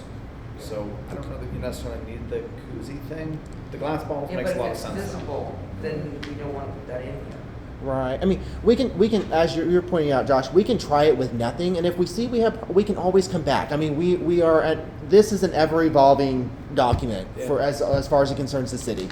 I We just- can I just always wanna come make back and readdress if we see that there's a problem or we get We don't complaints. have a problem now. Right. No, we don't. No. And we're not So- forcing this. So. No. But, No. you know, and you still have a state statute that we can enforce public intoxication. Yeah, because Right, that's if someone in the gets park, crazy. you know, yeah. If intoxicated. yeah, if something's going on crazy, the cops still need to show up and they still need to take care of that because we don't need that. But we don't have that problem right now. Right. And I can guarantee you probably people are drinking out there. I can guarantee you people are drinking out there right now. Reading between lines. Yes, like I said, but I mean, like I said, if y'all are okay with that, then let's get rid of everything except those 2 items, and we'll give it a shot and see how it works. I'm good with that. I'm good with that. So we're staying with 10-5 and what? And the 2008 amendment to 10-4. Is that correct too, Tom? Are you okay? We're good there. That's sure gonna make Do that I need to make a ordinance motion? very short. Or Somebody's do you gonna have bring to- it back to us No. and then we approve it? I, So Well, Tom will redo the Does, ordinance. Right. does Corey have to sign it when it's done? So Corey can just make sure it does says it correct. need to come back to council for review, or since we already know exactly what we're doing, can they just authorize me to sign it, or does it need to come back to council? Actually, you know, what we're doing motion is, we're just, we're not adding anything new. We're repealing 10-1, 10-2, and 10-3. Right. Yeah. Is that the way the motion needs to be made, that we're repealing 10-1, 10-2, and 10-3? Yes. Okay. I'll make a motion to repeal 10-1, 10-2, 10-3, period. This is the Divine Alcohol Beverage. Divine alcohol beverage. Yeah. All right, we have a motion. I'll second it. We have a second. All in favor? Aye. Aye. Anyone against? Motion passes. Thank you all very much for helping us clean up the codes. All right, it's been right at an hour. I'm going to take, I got to go to the restroom. We're going to take a real quick break, Let's and do that. then we just have a few more, and we're done. So, 7:30, I believe. Yep, 7:30. All right. We are on item 13, which is considered an act upon amending the chapter 82 of the solid waste. Debbie, I know we already have the one with your red notes. Yes, yes. So I was looking up something else to see if it was on the trash ordinance, or the solid waste ordinance. And then I found these. We really need to update them. Yeah, it's a little bit. Because people aren't allowed to have their own cans anymore. And, sorry. It's all right, go ahead. Unpopular opinion, but when the public's contracts up, I sure would like to see if we can just let people get their own trash service and get the city out of business. Maybe return a few hours a week to our city employees. Which can probably be, we can reverse this circa whenever their contract's up, but at the moment, theoretically, it still shows it's possible. Since we have 4 more years, it's 4 years of not being. You also had talked about that that needs to be strict and total. There was obviously that shows that at the moment it needs to reflect that it needs to be provided by the city instead of having their own. 8-4 needs to reflect that receptacles are obtained through the company that the city has to give a contractor. So in the end, that sentence there, unless provided by removal service or city. What sentence? The last sentence of 82-4. Basically, here's your policy, unless we provide it. That way there's not too much work and changing a bunch of stuff around. Lots of flexibility. I want it not to say anything about them being able to get their own cans. The reason is we don't allow it. Or the company that picks up will not pick up their trash cans. Currently, no, and that's the deal. They put their own, which we allow technically in our code. Our code doesn't reflect the current situation with the current contractor. I don't know that, so.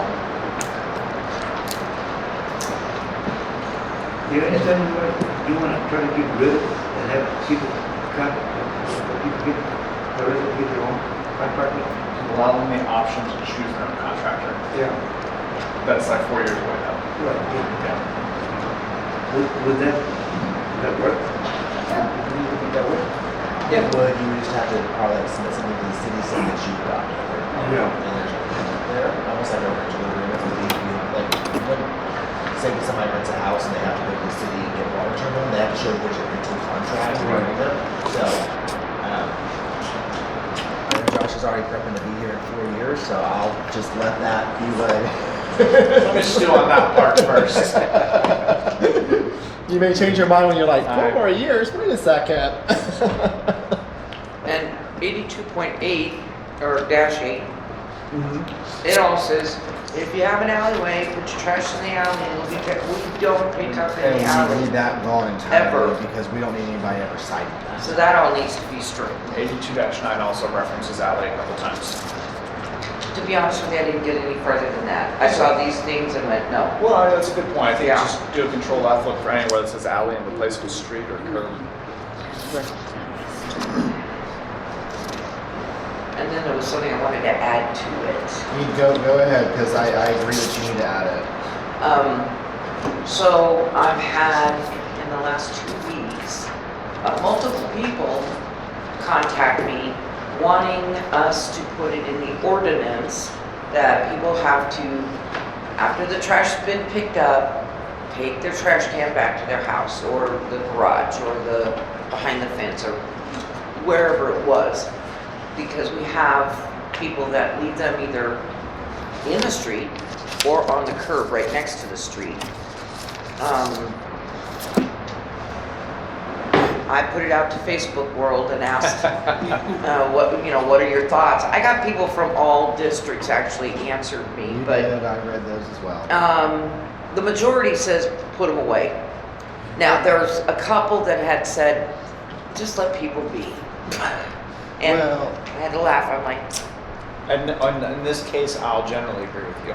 I personally, it doesn't affect me the way, I have someone who does leave theirs out across the street from me, but the way I come out of my driveway, it doesn't affect me. But it might, my neighbor, I don't know, So since it doesn't affect me, I can't say it's a problem. I can say it's a problem. I'll use an example on my street, and then I'll use an example on another street, but I won't name names because I don't want people to slash my tires. Right? My personal one, it's not normally a problem, but somebody on my street left their trash cans out for about 3 days. The problem is that the street I live on, Devine Drive, is only basically a car and a half width. So theoretically 2 cars can pass, but you have 2 trash cans sitting there. And that makes it impossible because that extra, the trash cans are, I don't know, probably almost 30 inches. They're absolutely impossible. 2 cars would not have been able to pass.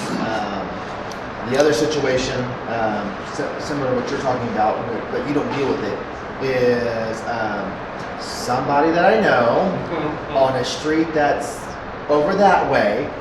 Every time I back out of their driveway, their neighbor is bad about leaving their trash cans on the street, and I have actually hit their trash can and had to go put their trash can back up again because you have to cut at such an angle to get out that it's nearly impossible if they're in the wrong location. So, and I know that part of the comments that you got on your feed, on the Facebook feed, when I was reading it, was that, and they are right, when they are out on the street, they do sometimes blow over, and the trash blows down the street because they're not actually sitting against something. They're actually just sitting out there where the wind can blow them. They're also more susceptible to animals getting in because they're not up against the house, they're just out on the street. So, I mean, mine has blown away all the way to the park one time after it had been empty. It was a video. Yeah, and it just empty. It just went whee. It took me a while to find it, but it was a windy day and it was empty, and it was the day it was picked up, so I hadn't left it out. what are anyone else's? I mean, Flipper, do you have any thoughts on the trash can situation? David, what are your thoughts on it? I don't encounter that issue, not at least in my neighborhood area. I mean, everybody puts their trash cans the day before, and as soon as they get empty, people take it back to their yards. Pretty much. Yeah. Everybody on my block leaves it out. Everybody on our street is pretty white too. Everybody leaves it out. Do we have any regulation against leaving one's property on city property? Like, I can't just put my crap on city property willy-nilly. Tom or George, y'all know if we have any laws like that about actually leaving personal property on city property? Well, we've got the one where you can't leave, rubbish and all the grass clippings and all that stuff in the right away. That's identified though. Yeah. Same way with vehicles. I think we have one for vehicles, but that's identified specifically for vehicles. For vehicles, Yeah. I don't think that we do. We'd have to do like We had to, no parking. We should probably rescind that text, we're not forcing it. No, we had to have one, or else we wouldn't have had to give a variance to somebody who parks their 18-wheeler on city property. Yeah, but I think that is for trucks. Oh, it was a truck one. It wasn't Trucks. cars. Okay, Yeah. I apologize. I was wrong. Okay. We do have one for trucks. All right. Yeah. Okay, well, I don't have a problem with it. So, can we get folks like, what's a reasonable number, right? It's like 24 hours is probably good, or 36 hours, given maybe they didn't get to it, when I got enough from work. The reason I ask, sometimes neighbors are out of town, hey, forgot to tell you if you pull in my trash can. I would say 2 days would be enough time. So, like I said, I didn't really think about the people on my street except they left them out for 3 days, and I'm like, alright, like, are you gonna just leave them there? Like, you can't get 2 cars past each other right in front of your house. Well, I actually have people that leave it on the street, In your, yes. 24/7, Yeah. and they leave their house and go out, put it in the thing, and then walk. I'm too lazy for that. Well, there's some I want people the that- big one by my house, so I just have to walk a few feet and put it in, and, Are they the same ones that blow all their grass in the street too? no, because they don't mow, so. No, so, anyway, I don't know, I'm thinking noon by the following day after pickup. So basically, 24 hours. I'm just saying, I don't know. I'm just, because I may not get mine picked up right as they pick it up, because sometimes I'm not there, but by the next morning, it should be put away. I think 24 hours is good time. Code enforcement isn't exactly the time to go door to door harassing folks. no, it's gonna end up being a call-in situation. Like if someone's upset, Area they code. need to call about it. And then like over in Clippers District, nobody's gonna call in, so it's just gonna be what it is. But It's not like code enforcement doesn't work with folks, so. I personally may be sending text messages I'd be like, there are trash cans all the road. I didn't even ask for this, but I was like, oh yeah, I'm okay with this.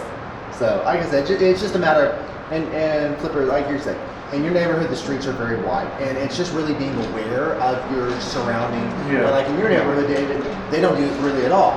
No. So we're really talking about just certain areas or certain streets that are actually having this They problem. don't technically in the road, it's They just pull it back up off the curb. off the curb, right there, you know. I don't know if that's gonna be legal still or not. What, That's what I in do. the gutter, you mean? No, like right on the grass, on their, I mean, You're talking about they actually pull it up off the, because you Off have the curb, curbs yeah. in most of your roads. So they actually pull it off the curb and just set it, it's still their front yard, but it's right there on the grass. And right. So I they at didn't least know But have that's some- off the street. It's That's, off the street. it's yeah. off the street. Yeah. Technically, if it's on their own property, there's nothing we can say as long as it's off of the city Oh, man, I'm right with you. away. So, Cause I do the same thing, and I go from my truck. I feel more comfortable, I don't feel comfortable leaving my trash can out on the street, because windy day, you can have trash everywhere. If it's gonna blow, I prefer to be in my yard so I can gather it up, you know, Right. instead of going all over the neighborhood trying to pick it up. okay, so I think it sounds like we're okay with something that basically states as long as they get it, take it off the road, they have like 24 hours to do that. I think so. For pickup. I like your idea of a time of day.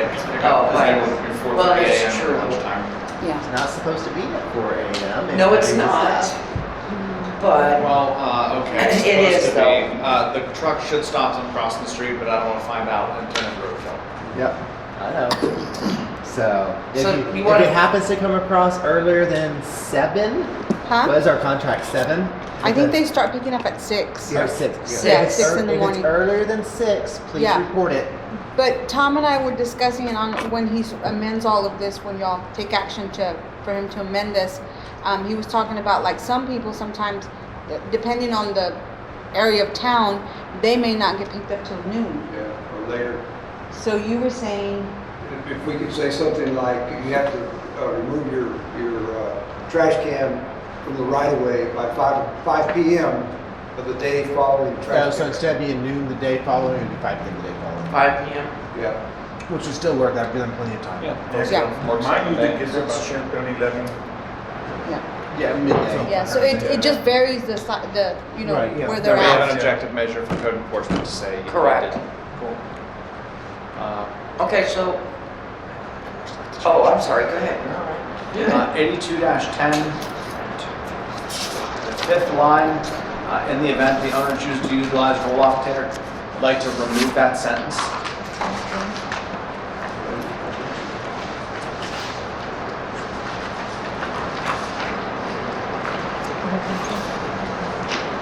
Yep. Where's that, Josh? 8210, fifth line, sentence starts in the event the owner chooses. Yeah. We don't enforce this one anyways. It doesn't need to be enforced. Right.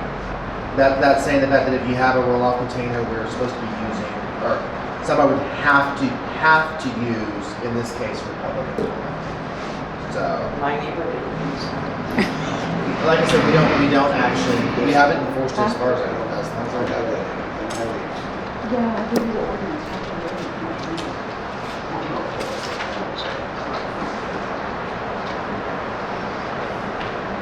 Okay, what's next? I think we can just remove 82-11. 811? Specifically, wet stuff has to be wrapped in paper, combustible material. We don't burn garbage anymore, it goes into a landfill, so seems kind of unnecessary.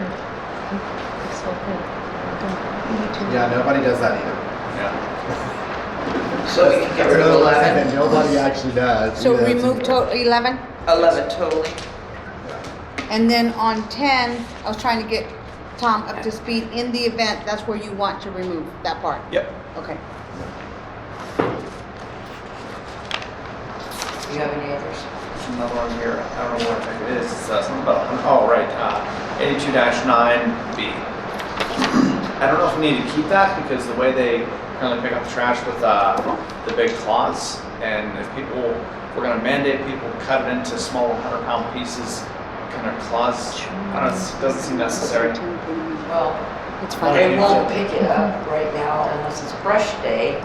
And brush day says it has to be no 5 longer by than 5. 5 feet. Okay. Yeah, we already So- have a different agreement. So we need to amend that to say 5 feet versus 5 by 10. Because that's what our brush pickup rules are. Yeah, that's what you'd have to do. It's just amend that to say 5 foot to in line with what we currently have. And 2 cubic yards, is that, I don't know what we have in the current contract. Isn't it 3 or 4? What traffic goes? The cubic yards for brush pickup. It's a 5 by 5 pile. It's a five- Yeah. it's a 5 Oh, by it's 5 5 pile, now? So it just needs 5 by 5. No, 5 by 5. 5 pile. pile. Okay, 5 well, what's foot. that, We'll cubic just- yards? then? Don't say it in cubic yards because that's going to be Okay, way so- off. Just it's a 5 by 5 pile. Yeah. Not to exceed 5 by 5 Yeah. 5 foot by 5 foot. 5 by on C. pile. No, I'll have to look at it. On C, 82-9, C. Not to exceed 5. 5 foot by 5 foot. I doubt they're using meters. No. That'd be great though. No, it wouldn't. Oh, junk. Yeah, 165 or centimeters by. Right? Okay, so I would like to make the motion then to, Tom is going to bring this one back, just FYI. Yeah. Yes. but, so, from the top, He's Tom, making notes, so he's going to be from bringing the this one back. top, 84-4, it needs to just say, what I typed on my email. It shall be provided a trash receptacle from the current trash company hired by the city. However you want to word that if it's not legal enough. But I'll polish it up. thank you, All right. because we can't let them have them own. 82-5A and B are stricken totally.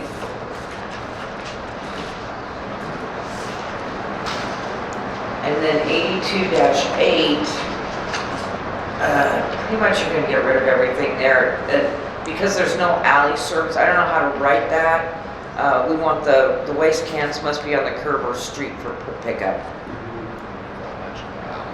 Huh? Yeah, all mention of alley needs to go away. And then add to the ordinance in total, we would like to add that trash containers need to be removed from the street by 5 p.m. the day following pickup.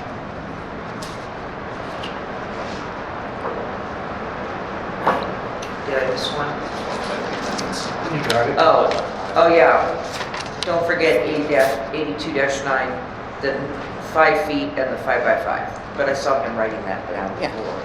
Okay. And then 82-11, I we're should getting never rid of let y'all sit 82-11 next to each other. I altogether. moved Debbie over here next to Flipper. Huh? I said I should have never let y'all sit together.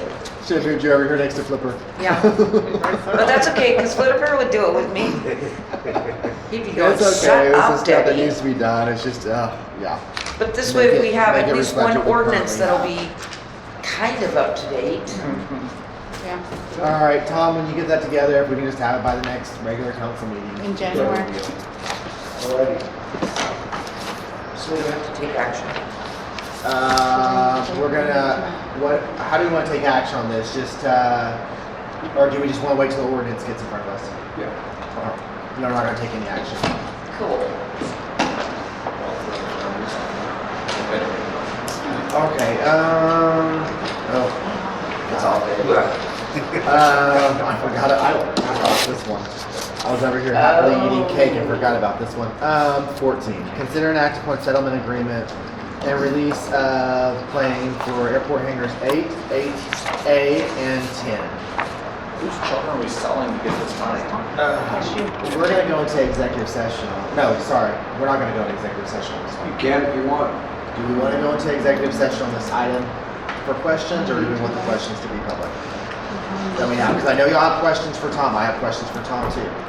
All right. I was asked that we go to closed session. Yes. Okay, then go ahead and give me what I need to. It's under 551.071 of the Texas Government Code, pending or contemplated litigation and a settlement offer. Okay. So we're gonna go ahead and go into executive session, which is 551.071 of the Texas Government Code. So it is 7:51. Okay. So we're back in session. It is 8:23. There were no actions taken in closed session, and there will be no action taken in open session either. So, Make a motion to table it? do we need to just table this, or do we just want to leave it with no action, Tom? Okay, we'll just leave it with no action on the item. Kill. All right. Now we're on item 16. No, sorry. Yeah, we are on item 16. Yeah, 15. Consider an act upon approving the interlocal agreement between the City of Devine and the Alliance for Community Solutions Limited, ACS. This is The mortgage document? This is to deal with our, oh my goodness, our, Info. there you go, info. Yes.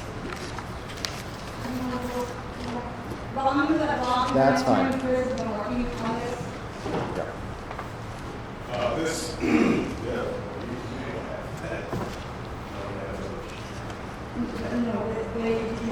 yes.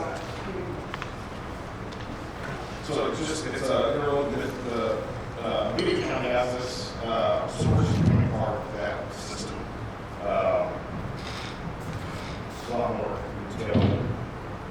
Anyway, so what it comes down to is that we're just all part of one security, it's several counties around that we belong to the counties and the cities. If something's going happening in St. Honda, we'll get hurt. And somebody responds, say, here, up there, where we gain access. The county, right now, we have the scanning and things like that. Like proximity cards? Well, we can't get it. Something happens in the county, we can't listen to it. So, this will enable us to, if we're on there, this system, if something happens in the county, we can swipe our way in, take care of it. Gotcha. Likewise, if something's happening in City Hall, once we get to that point, if something's happening in City Hall, we lock down the way we get, the other agencies can get inside as well. So that's basically, the nutshell.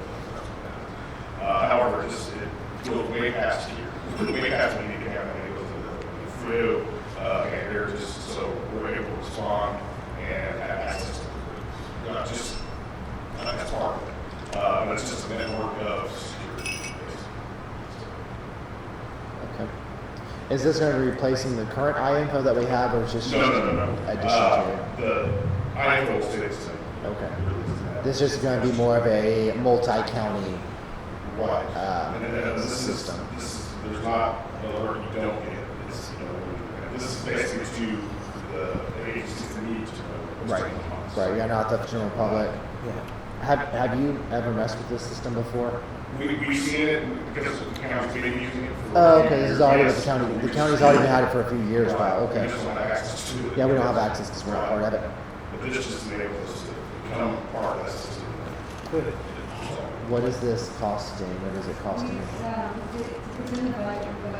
Okay, so we already have it in the budget. We're okay. So our cost did not go up No, it's- by the budget- doing this. It was that in there.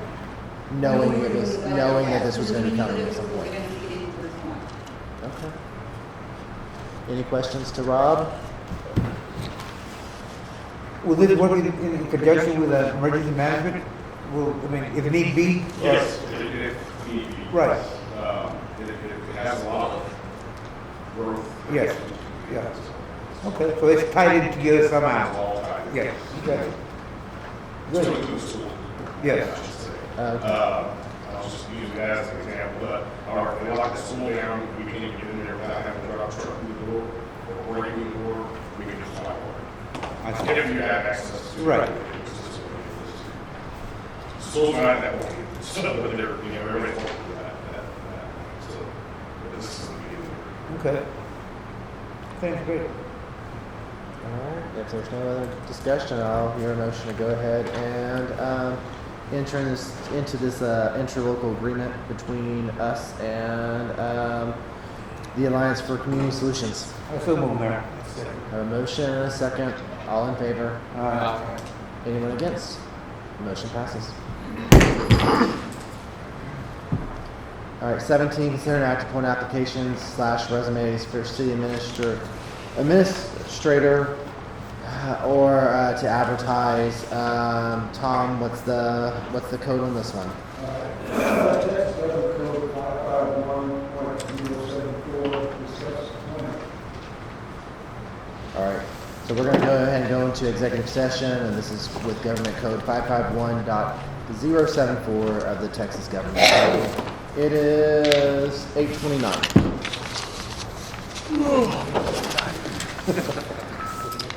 Alright, so we are back in open session again. It is 8:43. There was no action taken in executive session, and we're not gonna go and take any action in open session either. So, that is it. Informational items. I did not miss anything. Am I correct in saying that? Everything. Yeah, it should be. We're in informational items. 18. Okay. I've got a couple of things on information. Sure. Go ahead, David. I've got a constituent that's concerned about if all the businesses are applying with, not applying, but with our ADA compliant with our ADA handicap statuses, just to ensure that all the businesses are compliant and making ADA available for those that are in need. Right. So I would think that would be something that code compliance would probably look into whenever he finds some time. Right. Just to ensure that, but he's really concerned about that. And some of that, you need to remind them that again, it's if the building was built before a certain time, until they come back to like remodel, it just Right, doesn't. yes. It doesn't get caught. New buildings, though, yes, absolutely. But yeah, we can send a letter. Oh my goodness, send an email to code compliance. Yeah, And just see what they're. Unless Dora, do you have any of the procedure? I know that Eddie's not here, but are you familiar with any of the procedures as far as ADA compliance? Off the top of your head right now, it's all going to be Eddie or Bierger or Toss who's going to be familiar with that. I'll look David for you. Okay. To see. He was just concerned, and the last thing he was concerned about was this building right across the street that needs a lot of attention. He's concerned for safety issues, people walking by the building across the street. The old mill. The old mill, yeah. You know Oh, how yeah. things are kind of just hanging on there, and he's concerned whether we should. Is that the one that, Yes, when he retired, right? yes, Yeah. yeah. You know, who would be the right person to reach out to, like Tony Gonzalez's office? Because I know there are grants that maybe Jesse would be moved by something like that to renovate that, make it. There are grants. Tony Gonzalez has a specific person Right. who would help with that. I believe, though, beyond the federal level, there's also a state level, which would mean reaching out to MERS office or to Pete Flores. But Pete Flores isn't going to be sworn in until whenever they swear in January. So it'd be one of those two, yeah. Because I know there at one point in time there was some downtown revitalization money that was available as of like 3 or 4 years ago. And I know every year not every year, I guess it's every 2 years because that's when the state does their budget. They release some funds and they are in a grant situation. But yeah, I would say reach out to it because it has to go through, generally speaking, it has to go through one of those elected official offices. So it's either going to be federal level is Tony and then state level is going to be Murr or Pete Flores. Okay. So. Let's see any folks' thoughts on that. Yeah. Yeah, I would, yeah. So, and actually one of them, especially the local ones, I don't know about Tony, but because he's federal, but the local ones, they may be willing to actually come down, if it is available, they may be willing to come and either personally or send one of their envoys to come and give us, maybe not here, maybe it'd be better at Chamber of Commerce or with the, like, market, somewhere, but actually give kind of a speech or something. This is how you do it, kind of a thing, if you want to apply for these grants, because that's what they did to us before. That would be an awesome thing for Chamber, because it would. They got all the businesses would be able to listen and there's figure out what's up. Lots of businesses just beyond that who would benefit from having, because they're not the only one with dangly bits hanging off that are questionable. No, there's many more. Definitely worth looking into it and find out some information about that. Yeah. Absolutely. What else, David? That's it. Okay. I just had those two things. David? Yes. I know that you sent me, but you saw the picture on the post office? Fantastic. Yeah. Fantastic. Made my day. Thank you so much. Did you get the other picture that I sent? The one by Parker's?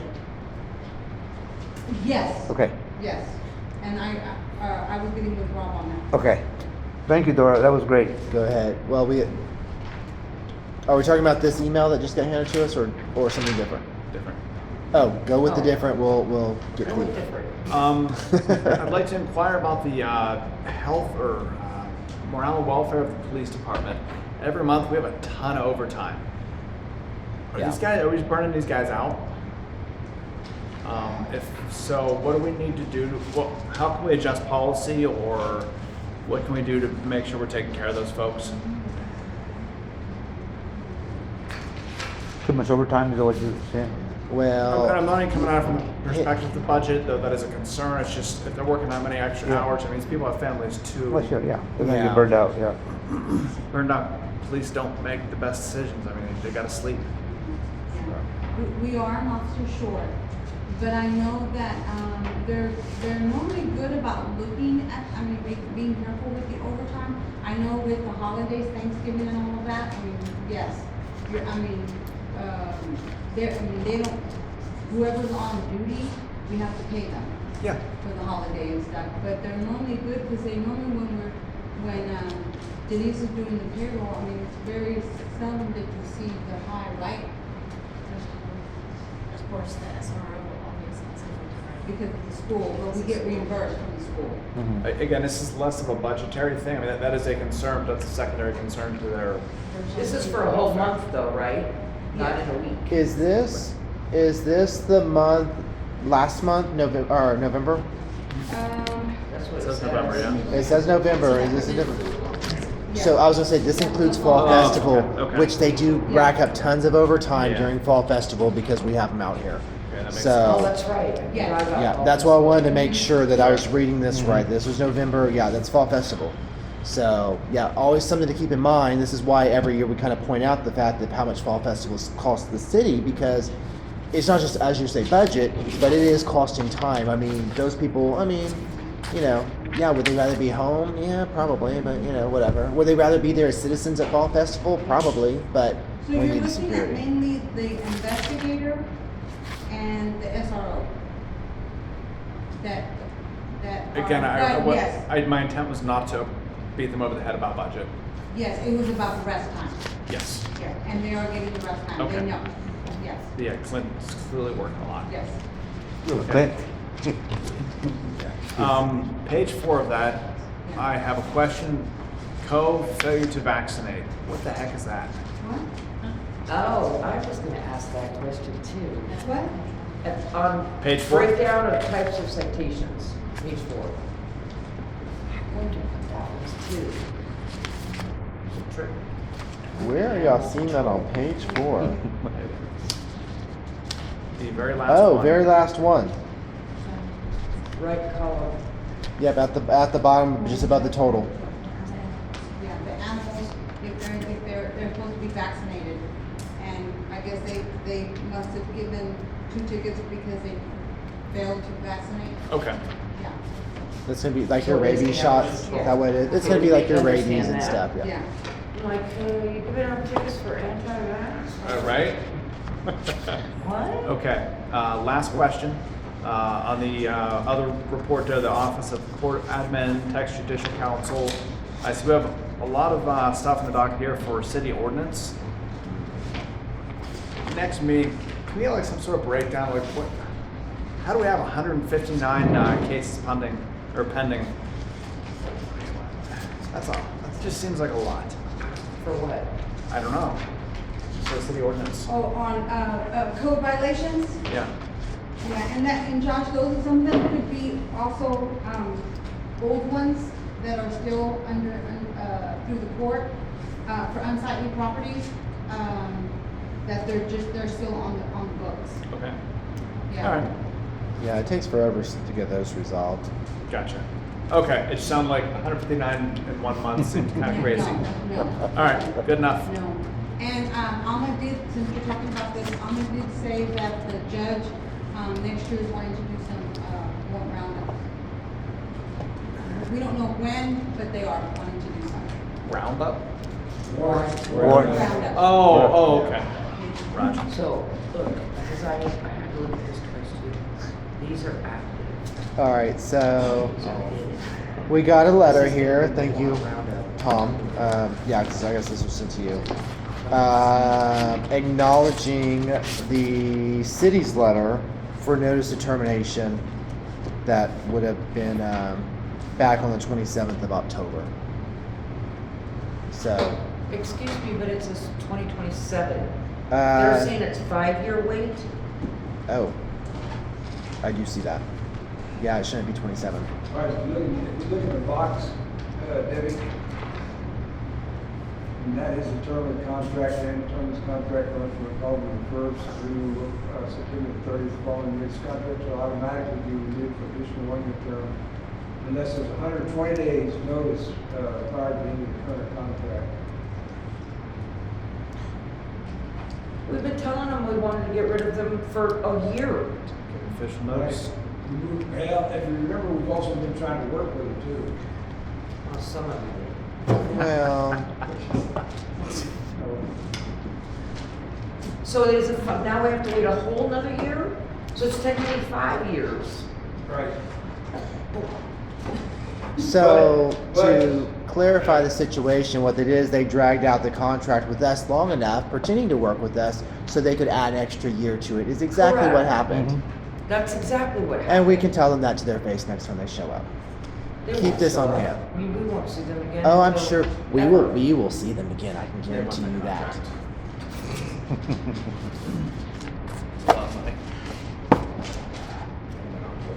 Heck to the no. So, 5 years. Great. Are we gonna talk about Facebook posts? Even though there's no one to, Facebook post, Oh, yes, yes. please? Yes. So, the contractors, we've already fixed all of this. The contractors had received a text from District 2 that she was getting people that were coming to her door knocking because they couldn't get into to the houses on Fullerton where the contractors were working. Well, the contractors have to go with door numbers to notify people, give them like Truman did. We have to give them, so when I got notified, we, got with Tom, got with JR reached out to the owner apologized, fixed it that same night. I was on the phone still that evening, trying to get all of this with JR and saying, no, this was not verbal, this was, this was gonna be door hanging to give the people plenty of time. And so, and then I reached back to her to let her know, it's taken care of, it's done. And then I received a call on the face that, in other words, basically we got blasted that we were kind of like the city administrator, I guess in other words, didn't do their job. It was the contractors that we had to make sure that they did what they were supposed to do under the contract. So as soon as I found out about it, Rob found out about it, Pete found out about it, JR found out about it. That same night, we were calling contractors, and again, the owner apologized and said that would not happen again, and made sure that the contractors, his workers are doing what they're supposed to do. Right, okay. In all fairness, though, we had been all called 5 days earlier, alerting us that they were doing work in that area. So everybody in that area should have already known that work was happening in that area. So, yeah. But I just thought it was rotten that it was, that's City Hall got thrown under the bus for something that wasn't City Hall's Right, yeah, I understand. thing. Yeah. And that's the kind of things that people looking to get hired with the city of Devine at any level can see, because all that's public. Mhm. So, It's wrong.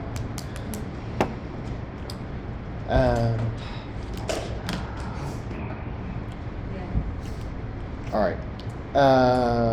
Real quickly, and I want to be very careful how I phrase this, because we're so early on in the process of it that we don't have answers. So even if you have questions, it doesn't matter. We don't have answers. Texas Water Development has hired a new person to oversee our file with the water line replacement. That person apparently has not taken time to familiarize themselves with our file correctly or properly, and is being very difficult with not just City Hall, but with everybody involved, whether it's Paula or JR or whoever is involved with the water line stuff. City Hall has already taken active steps to go over that person, try to figure out either why this person wasn't familiarized, like what happened, because these are items that, had they read, I say the file, it's not really a file. Dora has boxes, they probably have boxes too. The boxes, they would know everything that's going on, and apparently they're not familiar, but we are already, we've already had a conversation with Andrew Murr's office. They are looking into it as well for us to try to figure out who the person is we need to talk to figure out why this new person hasn't taken time to familiarize themselves with our actual water line replacement project, and why they're asking the questions they're asking, since all of those questions had been answered prior to us ever getting the original start, circa whatever that's been now, 2.5 years ago, whatever it is. So we don't have answers for you, only because we haven't talked to anyone higher up. We've only talked at a certain level. But just FYI, if we do get answers, that may require us to have a special meeting at some point, but we're not at that point, and we don't have answers. So is there anything you want to add to that? I placed a call today, Corey, but I did not return my call. Again, we don't have answers. Yeah, like we're trying, but we don't have answers. And this just happened a couple of days ago, and we just met with Andrew Murr's representative a couple of days ago as well to see if they can help us connect with the right person at the state level who actually can sort it out for us, because the new person we have in charge of the TWD person is just not familiar with it. Okay, so like I said, if we may have to have a meeting, I just wanted to give you all a heads up of that there is a little bit of an issue, but it's not really an issue because, well, it could be and it could be. We just don't know yet. We haven't gotten to the right person yet. Right. So it's like when you call into AT&T and you're like, who is the right person? We just haven't gotten the right person yet, and that's kind of what's happened. So just remember, the state's had a lot of turnover, and they're having issues as well, because they have crazy turnover at the state level as well. So, but cross our fingers. We never have to have a meeting on it, but at the moment, I have no idea, and I just wanted to make sure y'all had a heads up. So, Make a motion to adjourn. Wait. Jordan has one more thing. You got the gun, man. You tried. On Saturday's ceremony at the cemetery,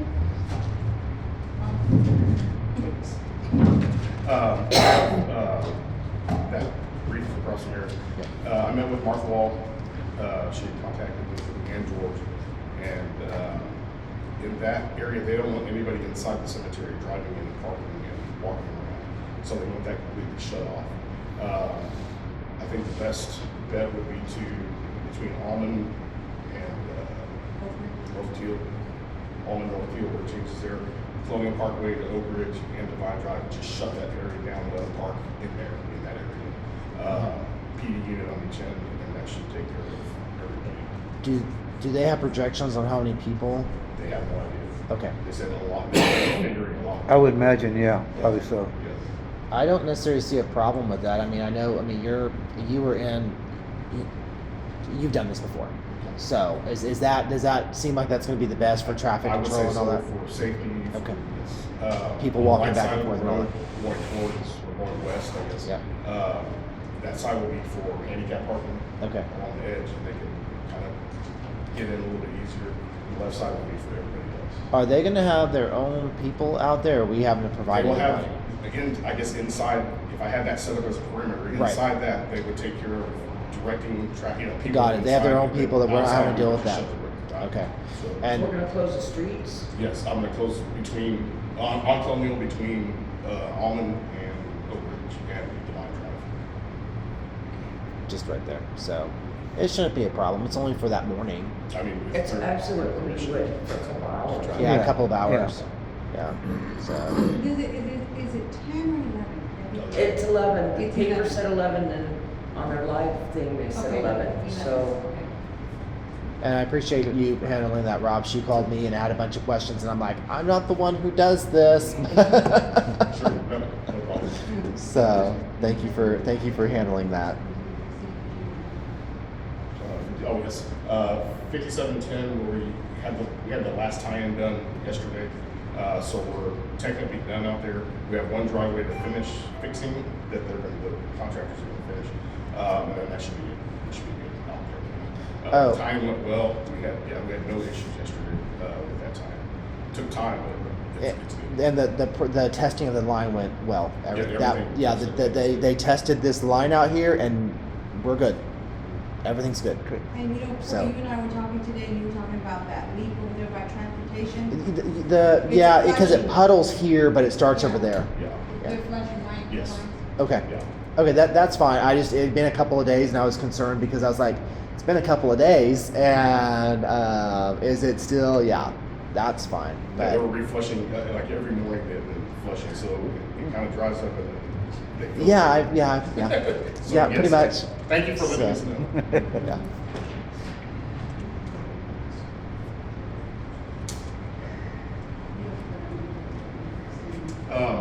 At Curcio Park, we had put that new mulch in there, and the guys yesterday were, in their home cleaning, they had noticed there's fungus growing about the park. We have strange mushrooms growing at Curcio Oh, Park. oh boy.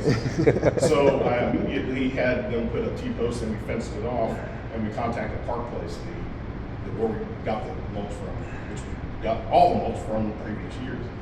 And they had emailed us and sent us some information on it it's okay, it's not toxic or anything.